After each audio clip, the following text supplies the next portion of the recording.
बहू कहाँ मर गई? अंदर से आवाज आई। जिंदा हूं माँ जी। तो फिर मेरी चाय क्यों अभी तक नहीं आई? कब से पूजा करके बैठी हूं। ला रही हूं माँ जी। बहू चाय के साथ भजिया भी ले आई।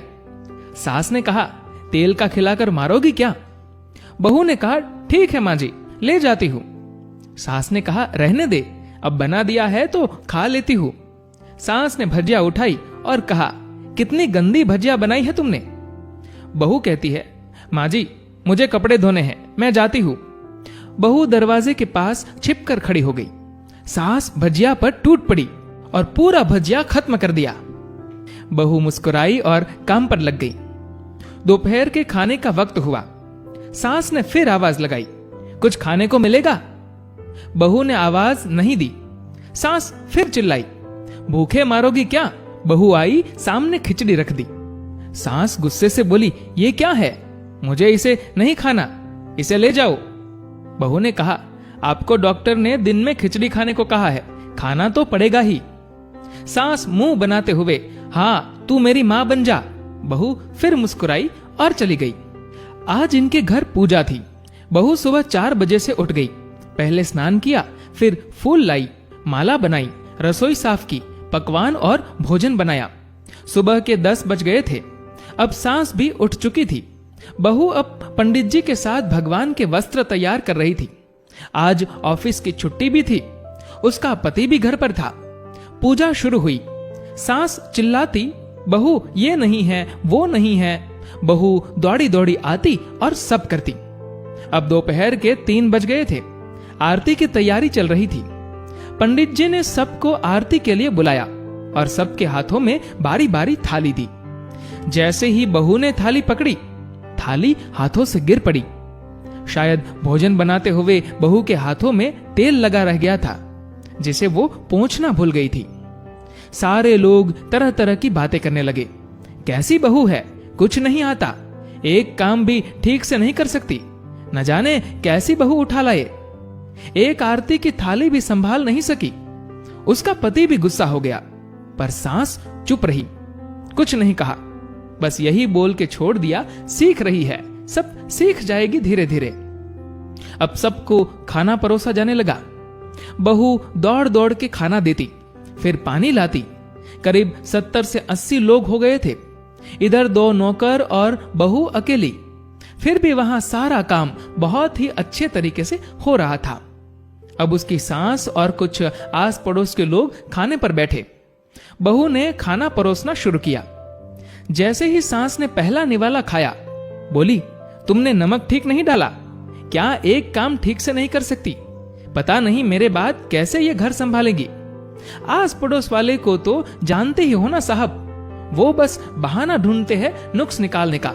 फिर वो सब शुरू हो गए, ऐसा खाना है, ऐसी बहू है, ये वो वगैरह वगैरह। दिन का खाना हो चुका था। अब बहू बर्तन साफ करने नौकरों के साथ लग गई। रात में जगराता का कार्यक्रम रखा गया था। बहू भी 1-2 गीत गाने के लिए स्टेज पर चढ़ी।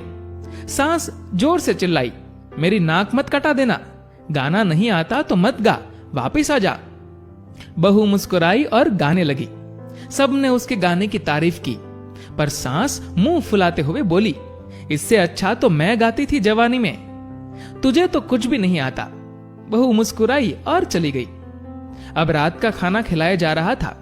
उसके पति के ऑफिस के दोस्त साइड में ही ड्रिंक करने लगे। उसका पति चिल्लाता, थोड़ी बर्फ लाओ, तो सास चिल्लाती, यहां दाल नहीं है।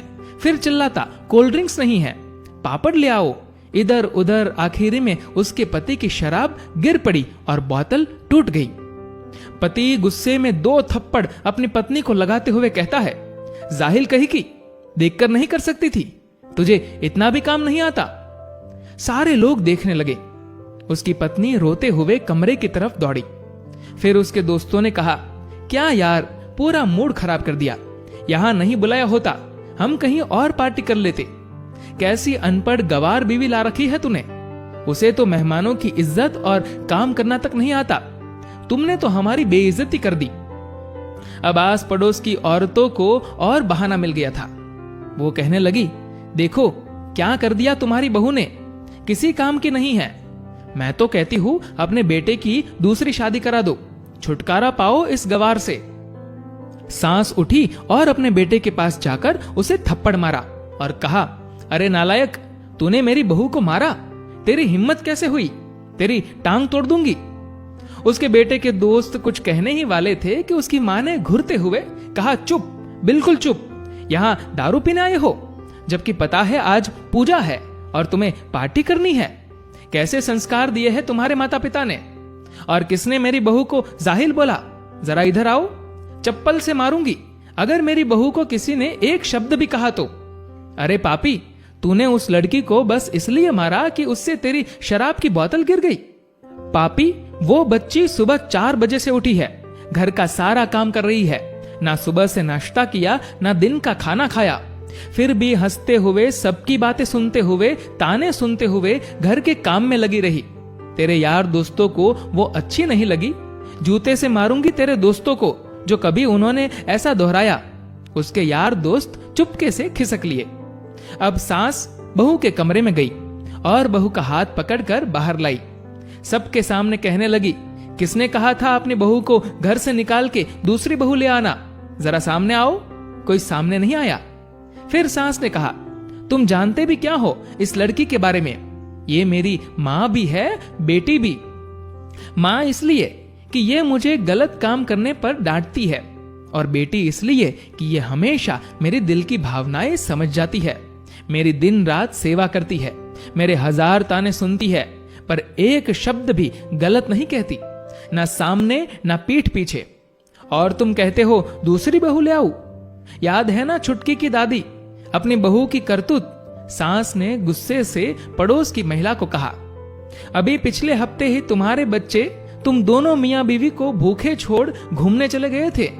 मेरी इसी बहू ने 7 दिनों तक तुम्हारे घर पर खाना पीना बनाया, यहां तक कि तुम्हारे पैर भी दबाती थी, और तुम इसे जाहिल बोलती हो। जाहिल तो तुम सब हो जो कोयले और हीरे में फर्क नहीं जानते। अगर आइंदा मेरी बहू के बारे में किसी ने एक लफ्ज भी बोला तो मुझसे बुरा कोई नहीं होगा, क्योंकि ये मेरी बहू नहीं है, मेरी बेटी है। बहू सिसकियां भरते हुए फिर कमरे में चली गई। सास ने एक प्लेट उठाई और भोजन परोसा और बहू के कमरे में खुद ले गई। सास को भोजन लाते देखा तो बहू ने कहा, अरे माँ जी, अब क्या कर रही हो, मैं खुद ले लेती। सास ने प्यार से ताना मारते हुए कहा, डर मत, इसमें जहर नहीं है, मार नहीं डालूंगी तुझे। तुझे नई सास चाहिए होगी, पर मुझे अभी भी तू ही मेरे घर की बहू चाहिए। बहू ने अपनी सास को रोते हुए गले से लगा लिया। सास भी रो दी पहली बार और कहा, चल खाना खा ले। फिर उसके आंसू पोंछते हुए बोली, अरे तू मेरी बहू नहीं, मेरी बेटी है। कुछ रिश्ते बहुत मीठे होते हैं, बस बातें कड़वी होती हैं। बहू को प्यार देकर देखो, वो तुम्हारे परिवार के लिए अपने घर का आंगन छोड़कर आती है। दोस्तों, इस कहानी को लेकर आपकी क्या राय है, नीचे कमेंट करके जरूर बताएगा। और अगर आपको ये वीडियो अच्छा लगा हो तो इस वीडियो को लाइक करेगा और शेयर करेगा। और ऐसे ही और भी इंस्पिरेशनल स्टोरीज के लिए हमारे फेसबुक पेज को फॉलो करें और हमारे यूट्यूब चैनल को सब्सक्राइब करना मत भूलिएगा। धन्यवाद।